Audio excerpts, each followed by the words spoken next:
business. In other news, as fast fashion continues to flood online thrift stores, some designers are making a difference in the Kenyan fashion scene.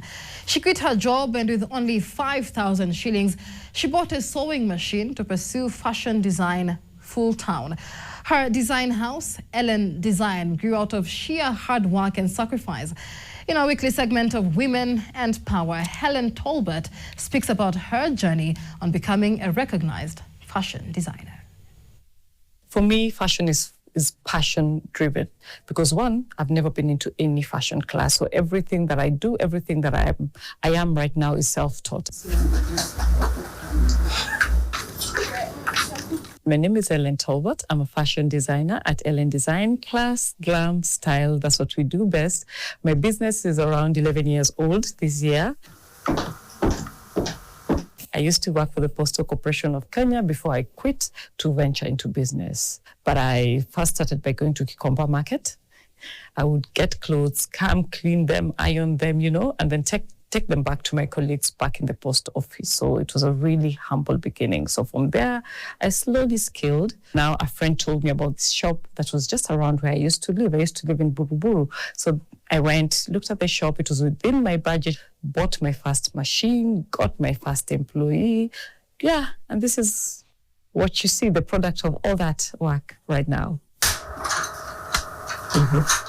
My mom was a tailor back in Bama Market along Joko Road. And that's where she used to tailor. So she would come back home with unfinished dresses, from her clients. Shika up, and then we would, help her rip them apart. Through my keenness, I would learn how different fabrics were handled. And from her, I also learned how to take measurements. So I would say she's my teacher. So when I started fashion, first of all, I would say kitenge, the African fabrics, played a very big and major role because they are easily accessible. Their prices are not so high. After a while, after I started getting my footing, I went into dinner and occasional wear. That also did so well, but there was something still in me that wanted me to be authentically Kenyan, not just an African designer, but a Kenyan designer and be known for being a Kenyan designer. So I ventured into looking at ways of enhancing, I would say, the already existing Kenyan fabrics. And as we all know, the most known Kenyan fabric is the Masai Shuka and the Kikoi. So I started looking at ways and, doing my research to find out ways that I can make the Kenyan fabric feel more appreciated and to look more classic than the usual throwing it on your shoulder or tying it on your waist. To my surprise, it was actually received so well by Kenyans living in the diaspora. They were my biggest fans when I first started out. They were like, oh, I want to own a piece of Kenya, because before that, there's this armband that goes round with the Kenyan flag, you know it? So that's how every Kenyan would be identified and would go out there as a way of identifying as Kenyan. So when they first saw this, it was a breath of fresh air for them. But the bag soon caught up with Kenyans, and I'm now having Kenyans ordering from me like never before. I've worked on this collection called Safari Collection. It's very exciting, and it has used the Kenyan fabrics in different ways. I first started my first jackets as kitenge trench coats. I have a whole collection, I think, in 2016, 2017. So I wanted to differentiate myself. So when I finally started out with the Kenyan-made fabrics, so the trench coats are a big part of the Safari collection. They actually started the Safari collection.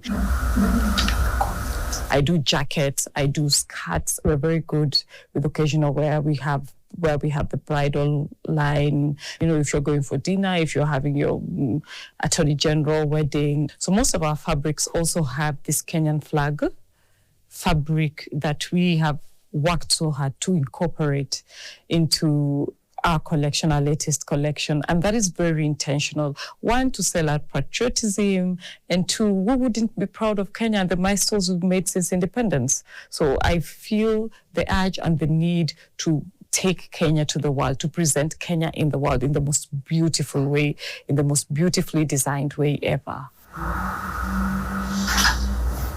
I work with factories around Nairobi. I work with factories, different parts of the country. You'll find that when you go to most of these malls and most of these shops, you find every other store has imported clothes.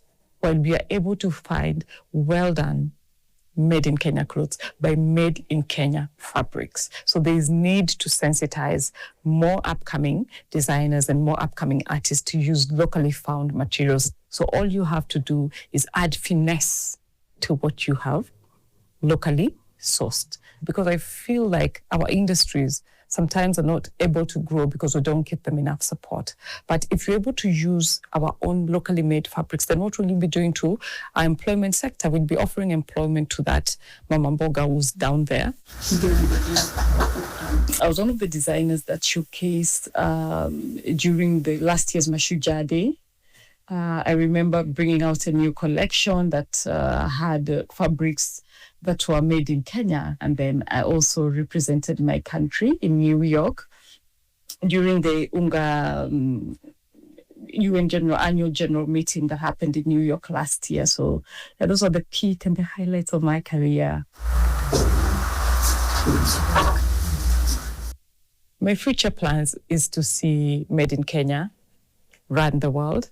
And I believe it will run the world, just like all other superpowers have run the world in terms of fashion. I want us to get to the point where the Western child, somebody in the Western part of the world, would mention a Kenyan designer as an inspiration to them. Just like we have our athletes making a mark in the world, I want our designers to also make a mark in the world in terms of designs.